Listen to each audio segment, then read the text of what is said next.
नतीजों का दिन है। मतगणना के लिए चुनाव आयोग पूरी तरह तैयार और मुस्तैद है। मुख्य चुनाव आयुक्त राजीव कुमार ने कहा कि 2 जून को बहुदलीय प्रतिनिधिमंडल ने मतगणना को लेकर जो कुछ मांग की थी उनका समाधान कर दिया गया है।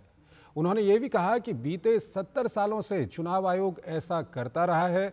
मतगणना से पहले प्रेस से रूबरू हुए मुख्य चुनाव आयुक्त ने शायराना अंदाज में आरोपों के जवाब दिए।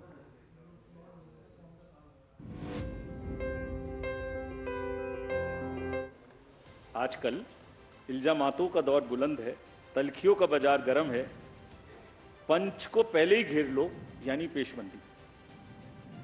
जो एम्पायर है उसको पकड़ लो पहले से, पेशबंदी कर लो जिससे वो बोल ही ना पाए। पंच को पहले ही घेर लो यानी पेशबंदी। मंजूर है इल्जाम लगाओ हम पर, शर्त इतनी कि साथ में सबूत भी हो। मुख्य चुनाव आयुक्त राजीव कुमार जब लोकसभा चुनाव के 7 चरणों के मतदान के बाद और मतगणना से पहले प्रेस से रूबरू हुए तो शायराना अंदाज में आरोप लगाने वालों को जवाब दिया। बीच में एक हवा चली कि एआरओ की टेबल पे काउंटिंग एजेंट का बैठना मना कर दिया। ये एक सुना होगा आप लोगों ने, उसको भी काउंटर कराना पड़ा। हवा चला देते, फिर हम लोग वो जो गुब्बारे उड़ते हैं उसको फिर हमें पकड़ के नीचे लाना पड़ता है। अब या तो वो उड़ गया ऊपर, जैसे पहले प्रगति मैदान में फेयर लगता था तो गुब्बारा ऊपर उड़ जाता था, उसमें लिखा होता वो दिख रहा है सबको। अब या तो उसे शूट करें या नीचे लाएं, तो फिर उसे शूट करने में देर लगी। हमारी बात देर करने की सुनते भी कम है, पहले उड़ता ज़्यादा तेजी से, नीचे देर से आता है। वो उड़ा, फिर लगा बताया कि भाई हर एआरओ की काउंटर टेबल पे, हेड टेबल पे एजेंट अलाउड है। मुख्य चुनाव आयुक्त ने कहा कि 2 जून को मल्टी पार्टी प्रतिनिधिमंडल ने मतगणना को लेकर जो कुछ मांग की थी उनका भी समाधान कर दिया गया है। जैसे सीसीटीवी दिन तारीख को दिखाया जाए और हर राउंड का रिजल्ट डिस्प्ले होना चाहिए। हम सब करेंगे और ये पहले से ही होता आया है। साथ ही उन्होंने कहा कि पोस्टल बैलेट की गिनती सबसे पहले शुरू होगी। कल मल्टी पार्टी डेलीगेशन में हमसे कुछ डिमांड की गई थी, हम सबको माने। उनका कहना था कि लिखित में कि सीसीटीवी मॉनिटर्ड मूवमेंट होना चाहिए कंट्रोल यूनिट्स का। डन होगा, होता ही है। काउंटिंग ऑफिशियल्स को रिकॉर्ड करने का मौका दिया जाना चाहिए कि मशीन उससे पहले नेक्स्ट रूम में जाए, जरूर किया जाना चाहिए। एवरी राउंड का रिजल्ट वहां डिस्प्ले करना चाहिए हर एआरओ को हॉल में। 70 साल से एक प्रोसेस चला आ रहा है, robust process in under the eyes of lakhs and lakhs of persons drawn from different places। ऐसी कोई भी, हमने सबको निर्देश दिए हैं कि सारे आरओज सबको वीसी करके हमने निर्देश दिए हैं। रविवार को इंडी गठबंधन में शामिल विभिन्न दलों के एक प्रतिनिधिमंडल ने चुनाव आयोग से मुलाकात की थी, जिसमें उन्होंने मतगणना की प्रक्रिया से जुड़े जो मुद्दे उठाए थे उनमें ईवीएम की कंट्रोल यूनिट को सीसीटीवी की निगरानी वाले गैलरी से ले जाया जाए और कंट्रोल यूनिट के मौजूदा डेट एंड टाइम को वेरीफाई किया जाए। काउंटिंग एजेंट द्वारा मतदान प्रक्रिया की शुरुआत और समापन के समय और तारीख का मिलान। मतगणना के लिए कंट्रोल यूनिट लाए जाने पर ईवीएम सील करते समय जो पर्चियां और टैग लगाए जाते हैं उन्हें सभी काउंटिंग एजेंट्स द्वारा वेरीफाई किया जाए। मतगणना कर्मियों को निर्देश, सभी काउंटिंग एजेंट्स को मतदान की तारीख, उम्मीदवार का नाम और पार्टी, प्रत्येक उम्मीदवार को मिले वोट और कुल डाले गए वोट दिखाने जैसे मुद्दे शामिल रहे।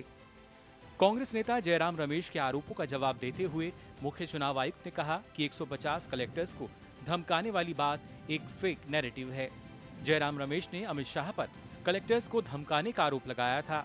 वोटर टर्नआउट में गड़बड़ी के आरोपों पर उन्होंने कहा कि वोटर टर्नआउट का डाटा जैसे आपको मिला वैसा हमें भी मिला और इसमें कुछ भी गड़बड़ नहीं हुआ। उन्होंने कहा कि चुनाव आयोग पर हमले एक पैटर्न के तहत किए गए और हर हमला झूठा साबित हुआ। हालांकि उन्होंने माना कि इस बार कुछ सीख भी मिली। पहली ये कि इतनी गर्मी में चुनाव नहीं कराने चाहिए थे और दूसरा ये कि फेक नैरेटिव से कैसे लड़ना है। गुलशन की खूबसूरती फूलों से है, माली की बात कौन करता है। गुलशन की खूबसूरती फूलों से है, माली की बात कौन करता है। लोकतंत्र में जीत हार जरूरी है, मगर तुम्हारी बात कौन करता है। अभिनंदन हम करते हैं उन सभी का जिन्होंने भीषण गर्मी में, कहीं तूफान में, कहीं पहाड़ पर या किसी नाव में फर्ज अपना निभाया बगैर डिगमगाए, ताकि राष्ट्र का लोकतंत्र रहे मजबूत और तिरंगा लहराए। जनादेश डेस्क, डीडी न्यूज।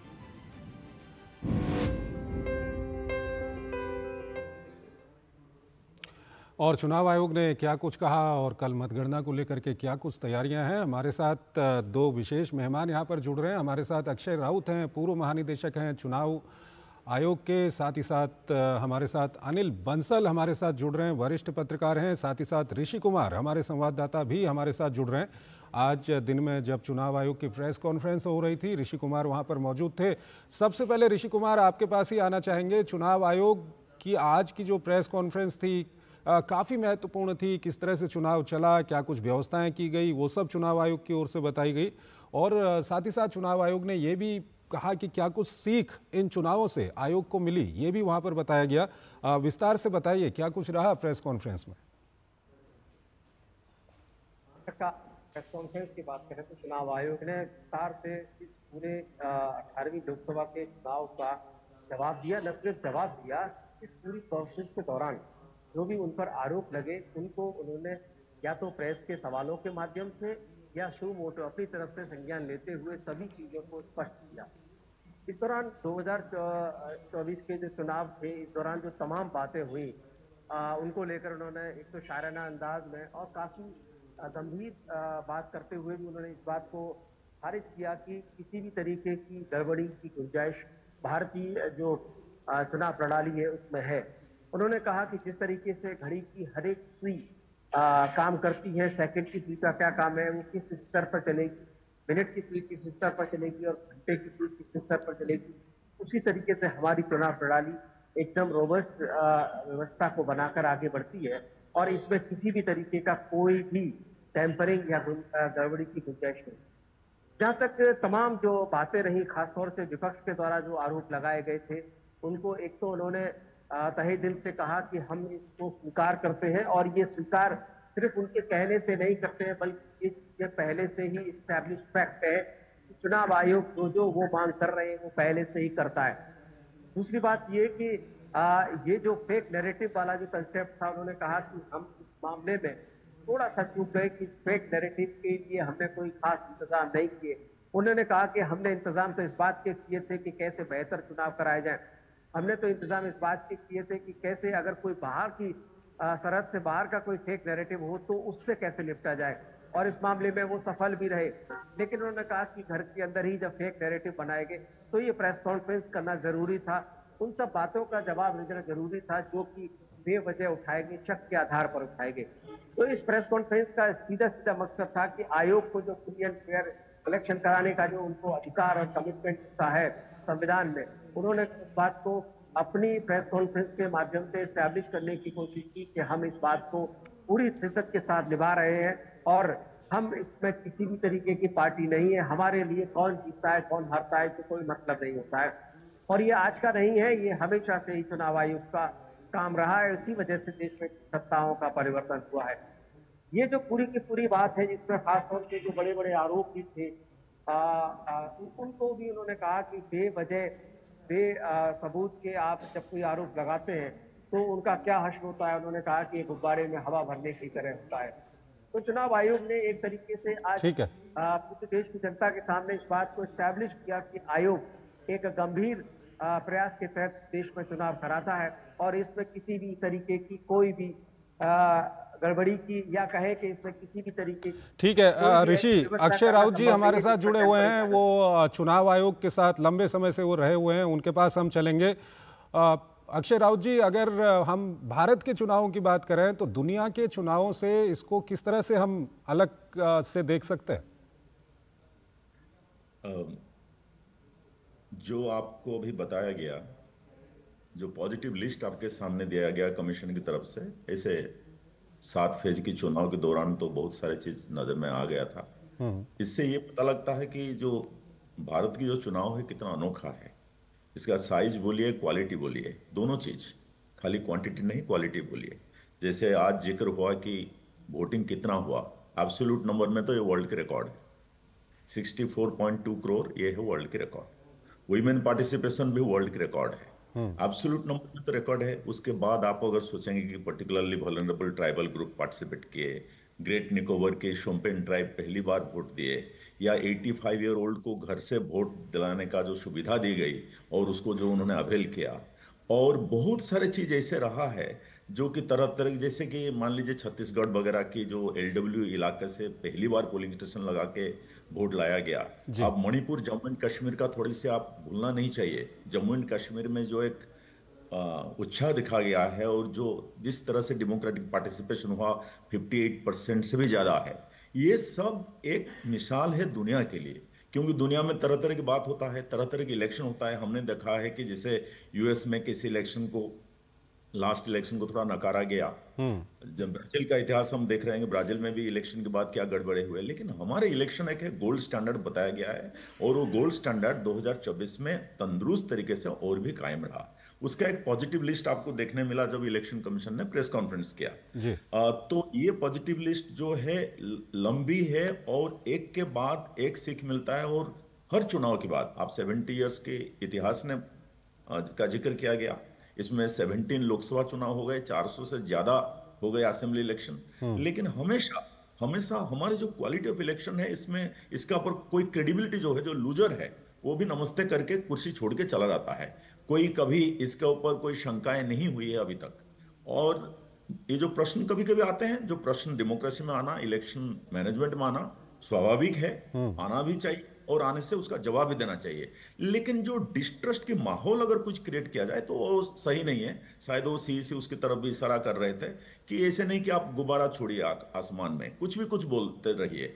आप दो चार चीजों की उन्होंने मिसाल भी दिया, एग्जाम्पल दिया। जैसे इलेक्टोरल रोल से आपने शुरू कर दिया, फिर ईवीएम का शुरू कर दिया, फिर वोटर डाटा रिलीज का शुरू कर दिया, यहाँ तक कई चीजों में सुप्रीम कोर्ट को लाइव इलेक्शन के दौरान उसको इंटरवीन करना पड़ा।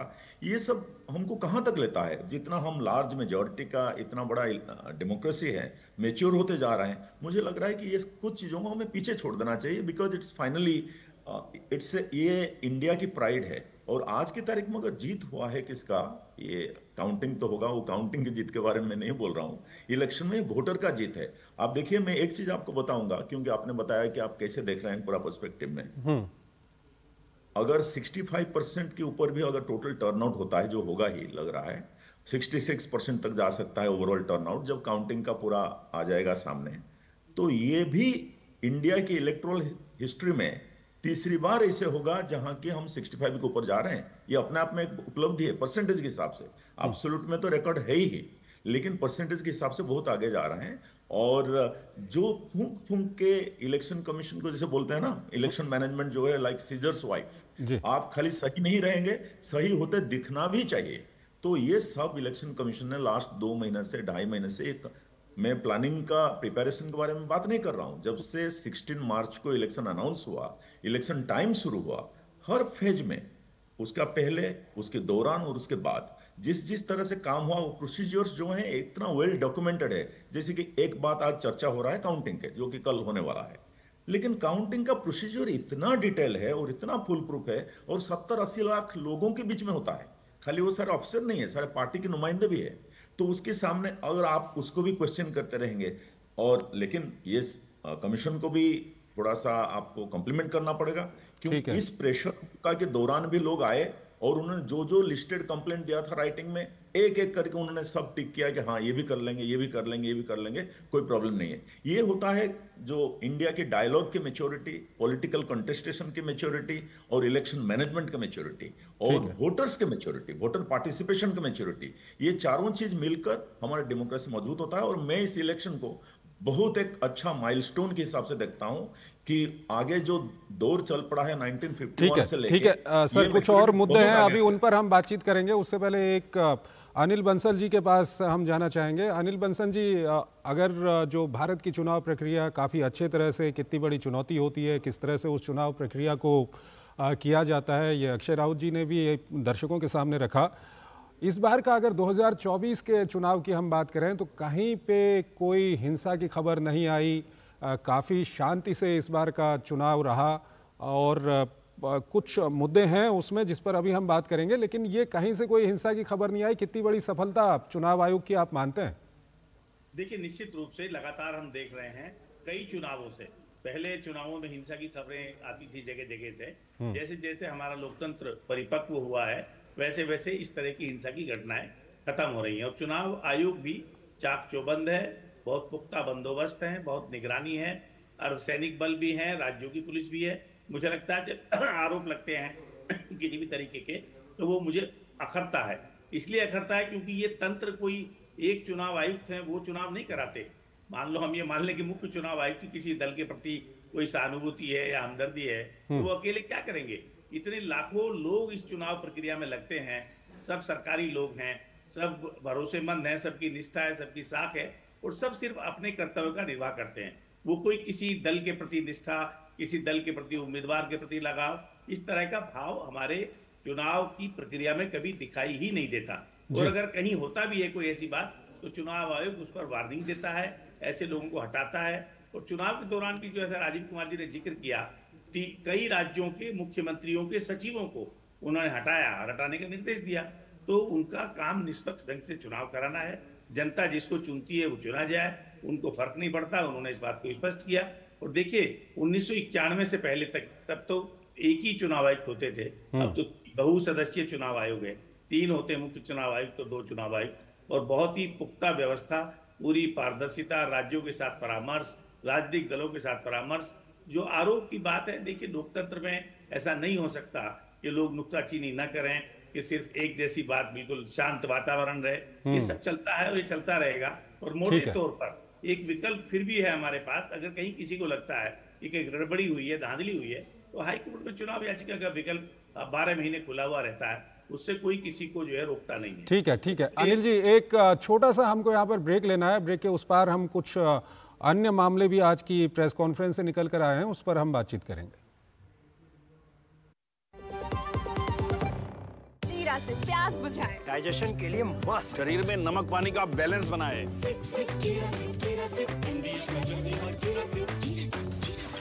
तेरी होने वाली मदर इन लॉ कुछ ज्यादा ही ट्रेडिशनल है। ट्रेडिशनल लोग ज्यादा इमोशनल होते हैं। तो भाई साहब, अब कोई किसी की लाइफ में आग नहीं लगा पाएगा। समर कूल, जो हर दिल करे कबूल। गोल्डी छोले मसाले, जहाँ जाए रिश्ते बनाए, जहाँ जाए रिश्ते बनाए, गोल्डी मसाले। Delivery boy has picked your order. अरे भाई, पता है भूख लगी है। 30 मिनट का मैसेज नोटिफिकेशन आया था ना। मैसेज के सारे थोड़ी बैठ सकते हैं। कल आपने कुछ शेयर्स बेचे थे ना? हाँ, तो चेक किया? मैसेज आया तो था। सिर्फ मैसेज काफी नहीं है। आप शेयर मार्केट में कोई भी ट्रांजैक्शन करते हैं ना, तो स्टॉक एक्सचेंज से आए SMS या ईमेल को अपने डीमैट अकाउंट और बैंक स्टेटमेंट के साथ भी टैली कीजिए। बेटा, भूख में ना दिमाग बंद हो जाता है। सोच कर, समझ कर, इन्वेस्ट कर, स्वाद से सबको दीवाना कर दे, दीवाना कर दे। पता का चाय, गजब का स्वाद। स्वागत है आपका ब्रेक के बाद। कल मतगणना है और आज चुनाव आयोग की ओर से एक प्रेस कॉन्फ्रेंस की गई, जिसमें बताया गया कि किस तरह से ये चुनाव चला, कितनी बड़ी चुनौतियां सामने थी, किस तरह से सब व्यवस्थाएं की गई। हमारे साथ 2 विशेष मेहमान यहां पर जुड़े हुए हैं। हमारे साथ हमारे संवाददाता ऋषि कुमार भी यहां पर जुड़े हुए हैं। अनिल बंसल जी वरिष्ठ पत्रकार हैं, उनके पास हम चलेंगे। अनिल बंसल जी, इस बार के 2024 के चुनाव में जब शुरुआत से ही एक तथ्य सामने आया था कि वोटिंग परसेंटेज जो है वो कम हो रही है, और उसके बाद आज चुनाव आयोग ने भी इस तरफ इशारा किया है कि गर्मी के समय में थोड़ा सा ये मतदान नहीं करवाना चाहिए। क्या कुछ कहेंगे आप?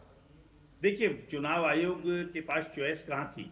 अगर मई में नई सरकार का गठन होना है, जून में, तो आपको अप्रैल और मई में, मार्च में हमारे यहाँ परीक्षाएं होती है ज्यादातर राज्यों में बोर्ड की। तो चुनाव आयोग को तो ये सब देखना पड़ेगा, जो तंत्र है, जो व्यवस्था है, वो कब उपलब्ध हो सकती है। तो ये तो एक जमाना था पुराना, जब हम लोकसभा का इतिहास देखेंगे, अक्टूबर नवंबर में चुनाव हुआ था। फिर 2004 में थोड़ा चुनाव प्रीपोन कराया, 6 महीने पहले मध्यावधि चुनाव कराया सरकार ने। तो इस कारण ये अप्रैल मई की नौबत आई। पर चुनाव आयोग को निष्पक्ष चुनाव हो सके, पारदर्शी हो सके, लंबी प्रक्रिया, बड़ा देश है, 543 लोकसभा सीटें हैं, और इतने करोड़, यानी लगभग 95-96 करोड़ से ज्यादा मतदाता जिस प्रक्रिया में भाग लेते हैं, तो वहां ऐसा तो है नहीं कि आप एक फेस में चुनाव करा दे, 2 फेस में करा दे, 7 फेस में चुनाव कराना। और जो मशीनरी है, अभी आप इतना बड़ा प्रदेश, 80 लोकसभा सीटों का प्रदेश उत्तर प्रदेश है, और ऐसे ही बंगाल है, महाराष्ट्र है, तो चुनाव आयोग की व्यवस्था है, मजबूरी है और दो चीजें आपको इंश्योर करनी है। आप निष्पक्षता और पारदर्शिता इंश्योर करना चाहते हैं तो ये सब चीजें आपको करनी पड़ेगी। ये बात उन्होंने सही कहा कि गर्मी है, पर पिछली बार ठीक है, लेकिन कुछ सॉल्यूशन तो निकालना पड़ेगा क्योंकि हीट स्ट्रोक की वजह से कई लोग मारे गए। अक्षय राउत जी के पास हम चलेंगे, वो लंबे समय तक चुनाव आयोग के साथ रहे हुए हैं। अक्षय राउत सर, क्या कुछ इसका सॉल्यूशन हो सकता है? चंद्रशेखर, आप जैसे जानते हैं वोटर पार्टिसिपेशन और टर्नआउट के साथ मेरा कुछ खास जुड़ाव है, इसी भी जानते हैं। तो ये मैं उसको एक अलग तरह से देखूंगा। ये अच्छी बात है कि कमीशन का एक ह्यूमिलिटी इंट्रोस्पेक्शन है। उन्होंने बोला कि हाँ, ये एक सीख है कि हम थोड़ी सी देखेंगे कि गर्मी के साथ इसको क्लाश नहीं हो, पहले करेंगे, शायद छोटी भी करेंगे, ये एक सीख है। लेकिन आप सोचिए कि हमारे जो एस्पिरेशन है ना टर्नआउट का, ये रिसेंट है। अभी अभी हमारा पूरा कंट्री का हो चाहे इलेक्शन कमीशन का हो, एस्पिरेशन बढ़ा है। आप देखिए, अगर ऐतिहासिक तौर पर देखा जाए तो 51 से लेकर अभी तक जितना चुनाव हुआ है, 55, 60, कभी 60 से कम, 55 से भी कम चुनाव का प्रतिशत रहा है टर्नआउट का। लेकिन जब 2014 से एक उन्होंने इलेक्शन कमीशन ने एक स्वीप का जो एक इनिशिएटिव शुरू किया, उसके बाद 66.44% हुआ। उसके बाद 2019 में उससे थोड़ी सी और बढ़ के करीब 67.4% हुआ। इसीलिए सबको लगता है कि हाँ, आगे आगे और बढ़ना चाहिए। बढ़ना भी चाहिए, क्यों नहीं बढ़ना चाहिए? जितना होगा तो हमारा, जैसे कि मान लीजिए कॉन्स्टिट्यूशनल फादर्स हमें दिया यूनिवर्सल अडल्ट सफरेज का अधिकार दिया, तो यूनिवर्सल वोट भी होना चाहिए एक हिसाब से तो। और उसमें लेकिन माइग्रेंट वर्कर्स के आ जाता है प्रॉब्लम, अर्बन अपैथी का प्रॉब्लम आ जाता है, यूथ थोड़ा उदासीन रहता है। लेकिन 65 से अगर ऊपर आता है, ये मत भूलिए कि ये one of the best turnouts, जो हमारा इतिहास के एक बेस्ट टर्नआउट 2024 का फिर भी माना जाएगा। और जैसे एब्सोल्यूट नंबर में तो रिकॉर्ड है, और पार्टिसिपेशन और हो तो शहर के लोग थोड़ा सोचें, यूथ थोड़ा आगे बढ़कर आए, ये जरूर अच्छी बात है। गर्मी के साथ क्लास नहीं हो, लेकिन जैसे अनिल जी अभी बता रहे थे, ये कोई साधारण बात नहीं है, ये बहुत कॉम्प्लेक्स है। शेड्यूल जो बनता है इलेक्शन कमीशन का, 25 चीजों को ध्यान में रखा जाता है और उसमें कभी कुछ हो पाता है, कभी कुछ हो नहीं पाता है। और गर्मी के बारे में आप बात किया, मैंने देखा हूं, मैं ये देखा है कि इस इलेक्शन के दौरान हर फेज में जैसे IMD के साथ कंटिन्यूसली बात करना, एक स्पेशल कमेटी का गठन करना और तरह तरह के इंतजाम करना, ये सब बहुत चीज हुआ है। और पहले 1 और 2 फेज के बाद आप देखे होंगे 3rd, 4th, 5th पेज में जरूर पार्टिसिपेशन टर्नआउट जो है बढ़ा है। इसलिए तो हम लोग करीब करीब 66% तक पहुंच गए हैं और ये अच्छी टर्नआउट है। आगे हो तो और भी अच्छा रहेगा। और इसका जैसे आज सीसी साहब जिक्र कर रहे थे, इस बार जितना प्रोबोनो कोलैबोरेशन हुआ है, जैसे बहुत सारे इंडिया पोस्ट हो, सिविल एविएशन की, रेलवेज हो, सिविल एविएशन हो, बहुत कॉर्पोरेट्स हो, सिविल सोसाइटी हो, स्टार्टअप्स हो, एग्रीगेटर्स हो, सारे लोग मिलकर कैंपेन जो होता है स्वीप का। ठीक है सर, हमारे पास थोड़ा सा समय कम है, हम ऋषि कुमार के पास चलेंगे। ऋषि, आज चुनाव आयोग की ओर से एक ये स्वीकार किया गया है कि चुनाव आयोग गलत मतदाता सूची और मतदान के आंकड़ों के बारे में जो झूठी कहानियां हैं उसको समझने में विफल रहा, फेक नैरेटिव की बात की। तो क्या कुछ इसके लिए आगे कदम उठा सकता है आयोग?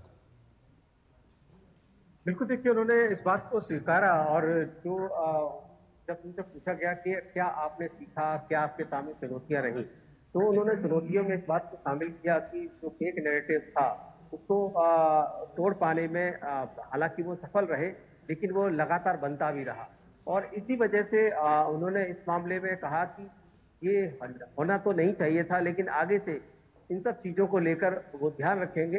क्योंकि उन्होंने फेक न्यूज़ पर तो उन्होंने कहा कि हमने कंट्रोल कर लिया और इस तरीके की जो तमाम फ्री बीज की जो घटनाएं होती थी उस पर कंट्रोल हुआ, हिंसा पर कंट्रोल हुआ। तो जो चुनाव आयोग का मुख्य काम है वो उन्होंने पूरी तरीके से किया, लेकिन चुनाव आयोग के ऊपर ही जब कोई हमला होता है तो उसको लेकर उन्होंने कहा कि उसकी उन्हें उम्मीद नहीं थी कि ऐसा हो सकता है।